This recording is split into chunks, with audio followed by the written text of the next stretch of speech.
Hi everyone, Nifty का analysis देख लेते हैं। कल फ्राइडे है, लास्ट सेशन होगा इस वीक का, तो क्या डायरेक्शन रहेगी। क्योंकि मार्केट बहुत ज़्यादा बुलिश था। न्यूज़ आई थी पॉजिटिव, मार्केट में अच्छा खासा 24,000 के आसपास सस्टेन भी कर रहा था। लेकिन कहीं ना कहीं आज के दिन यहाँ पे थोड़ा सा बियरिश मोमेंटम हमें देखने को मिला है। देखिए, एनालिसिस क्लियर था, उस हिसाब से मैंने भी प्लान किया है। एनालिसिस हमारा क्या था कल कि मार्केट अगर यहाँ पे इतना बुलिश है, 24,000 के पास रुका है, तो अगर यहाँ कहीं ओपन गैप डाउन भी होता है और कोई बुलिश स्ट्रक्चर बनता है तो हम बुलिश भी ट्रेड ट्राई करेंगे। वैसे मैंने बुलिश ट्रेड ट्राई किया और सेंसेक्स में ट्राई किया, क्योंकि सेंसेक्स की थी एक्सपायरी। ठीक है, कहाँ पे ट्राई किया देखिए बताता हूँ मैं आपको। सेंसेक्स के चार्ट पे मैंने ट्राई किया ट्रेड, थोड़ा अर्ली ही इसको प्लान किया था। देखिए इस तरीके से एक ट्रेंड लाइन मैंने मार्क की थी। जब मार्केट ओपन हुआ, ओपनिंग के बाद मैंने वेट किया कि करता क्या है। अगर यहाँ कोई बुलिश सेटअप ऊपर बनता तो हम ले सकते थे, लेकिन मार्केट ने सेलिंग दिखाई। सेलिंग का तो कोई प्लान नहीं था आज, क्योंकि मार्केट बहुत ज़्यादा स्ट्रांग था यहाँ पे, राइट। मार्केट ने यहाँ सपोर्ट बनाया, उसके बाद होल्ड करने लगा, तो यहाँ ब्रेकआउट पे ही मैंने ट्रेड प्लान कर लिया और यहाँ से मार्केट ऊपर भी गया। अच्छा अच्छा खासा प्रॉफिट भी दिखाया। तो अच्छा प्रॉफिट दिखने के बाद मैंने स्टॉप लॉस ट्रेल कर दिया था कॉस्ट के आसपास, इन लेवल्स के आसपास। लेकिन मार्केट अब यहाँ से बहुत दूर नहीं जा पाया, वापस आया, तो यहाँ पे मुझे कॉस्ट के आसपास निकलना पड़ा। सेम ट्रेड मैंने शेयर भी कर दिया था स्टूडेंट ग्रुप में। उसके बाद देखिए, चाहे तो मैं यहाँ पे सेलिंग में कन्वर्ट कर सकता था पोजीशन, लेकिन क्यों नहीं की आप समझिए। यहाँ पे मैं आपको अभी भी दिखाता हूँ, निफ्टी के चार्ट पे चलिए, सेलिंग में मैंने क्यों आज पोजीशन नहीं कन्वर्ट की। देखिए मार्केट आप देखिए कि जैसे कि बहुत ज़्यादा गिर रहा था, हमें पता है बहुत ही ज़्यादा वीकनेस थी मार्केट में, क्योंकि बैड न्यूज़ थी मार्केट में, वार चल रहा था, सब कुछ चीज़ें निगेटिव थी, राइट। इन लेवल्स के पास से मार्केट ने 2-3 दिन कंटिन्यू बुलिश मूव दिया। यहाँ से क्यों ऊपर गया ये भी मैंने कल के वीडियो में आपको बताया है कि एक वीकली चार्ट पे स्ट्रॉन्ग ट्रेंड लाइन है, कल मार्क करके भी दिखाई थी आपको। और यहाँ से ये स्ट्रॉन्ग मोमेंटम देखने को मिला। न्यूज़ भी आई सीज फायर की, मार्केट ऊपर के साइड ट्रेड कर रहा था 24,000 के आसपास। अब एक चीज़ समझे, इतना ज़्यादा कंटिन्यूएशन में मार्केट ऊपर जा रहा है और आज फिर ओपन होकर ऐसा जाना थोड़ा सा मार्केट के लिए डिफिकल्ट था। इस वजह से ये सेलिंग देखने को मिली और एक 24,000 मतलब एक साइकोलॉजिकल रेजिस्टेंस भी है। यहाँ पे जो लोग बाइंग कर रहे हैं, कुछ ना कुछ प्रॉफिट बुकिंग भी हो रही है। इस वजह से मार्केट में आज सेलिंग देखने को मिली। अब हो सकता है ये सेलिंग और थोड़ी कंटिन्यू भी हो।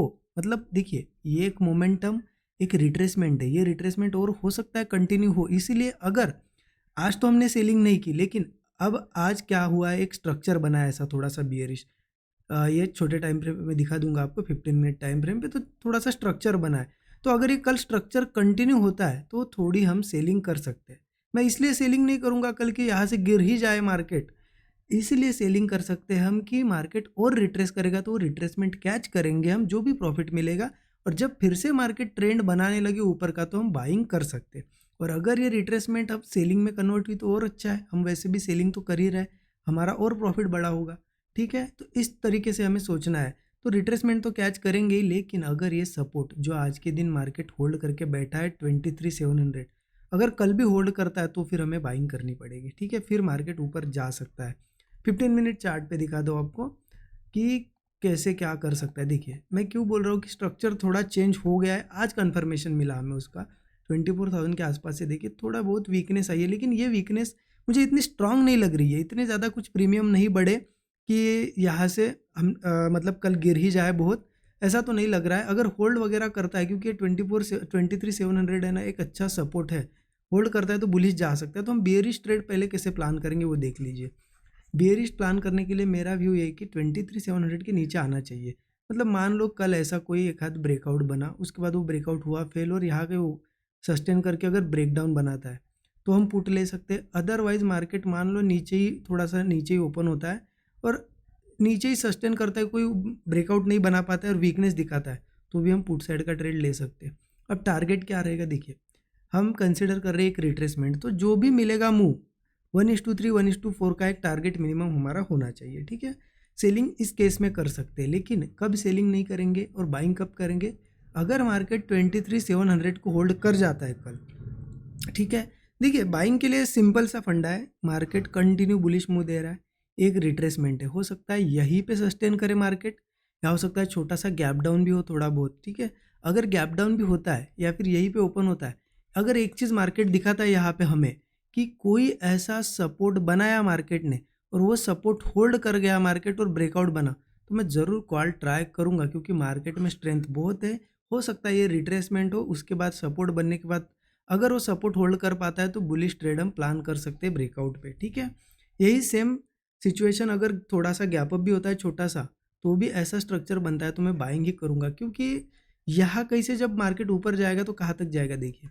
1 आवर चार्ट पे कल भी मैंने आपको ये चीज़ दिखाई थी, 1 आवर चार्ट पे हमने मार्किंग की थी, आपको अगर याद होगा तो यहाँ से हमने एक ट्रेंड लाइन मार्क की थी, इस तरीके से हमने एक ट्रेंड लाइन कर मार्क की थी। अब ये ट्रेंड लाइन का इंपॉर्टेंस देखिए आप क्या है, तो इसको मैं थोड़ा सा डार्क कर लेता हूँ। ये ट्रेंड लाइन हमने कल मार्क की थी।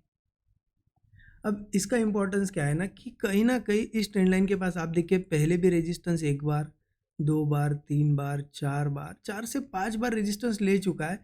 और फिर जब आ रहा है तो वापस मार्केट जब ऊपर आएगा तो इस ट्रेंड लाइन के आसपास आएगा, जो कि लेवल है 24,100, ठीक है। हो सकता है फिर यहाँ रेजिस्टेंस फेस करे, फिर गिरे, या फिर शॉर्ट टर्म में एक सेलिंग मोमेंटम दिखाई दे, इसलिए यहाँ तक के एक टारगेट तो हमें ज़रूर मिलेंगे।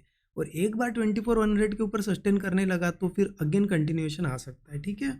तो ध्यान रखना 15 मिनट चार्ट पे अगर मैं बता दूं आपको फिर से, तो करना क्या है कि कोई भी बुलिश स्ट्रक्चर मिले हमें यहाँ पे, ठीक है, गैप अप के बाद मिले फ्लैट, या फिर यहाँ पे ऐसा स्ट्रक्चर बनता है कि सपोर्ट बनता है, होल्ड करके ब्रेकआउट आता है तो बुलिश जाएंगे। अगर कल ये सेलिंग ऐसे कंटिन्यूएशन दिखता है हमें ब्रेकडाउन वगैरह, तो हम पुट लेंगे। हम इसलिए ले रहे हैं कि थोड़ा सा रिट्रेसमेंट अगर और आती है तो कैच करेंगे, अदरवाइज रिवर्सल आता है तो फिर निकल के हम बुलिश ही जाएंगे। हाँ, एक चीज़ ध्यान रखना, अगर गैप अप वगैरह होता है 24,100 के आसपास ही, तो थोड़ा सा ध्यान रखना, हो सकता है शॉर्ट टर्म में थोड़ी सेलिंग देखने को मिले यहाँ से। इसलिए बाइंग अगर करना है तो इसके ऊपर फिर सस्टेन करना और एक फ्रेश ब्रेकआउट बनना ज़रूरी है, ठीक है। इस तरीके से प्लान करेंगे, बाकी ज़्यादा कुछ कॉम्प्लिकेटेड है नहीं। एक चीज़ समझिए, मार्केट है बुलिश, बहुत ज़्यादा बुलिश है। अभी भी ऐसा नहीं कह सकते कि ये सेलिंग, मतलब ये सेलिंग में मार्केट कन्वर्ट होगा।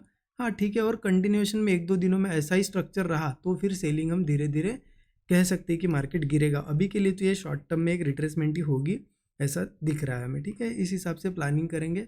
बाकी जो भी ट्रेड बनेगा मैं शेयर कर दूंगा स्टूडेंट ग्रुप में कल। अच्छा लगा होगा एनालिसिस, जरूर कमेंट में बताइएगा। Thank you so much everyone.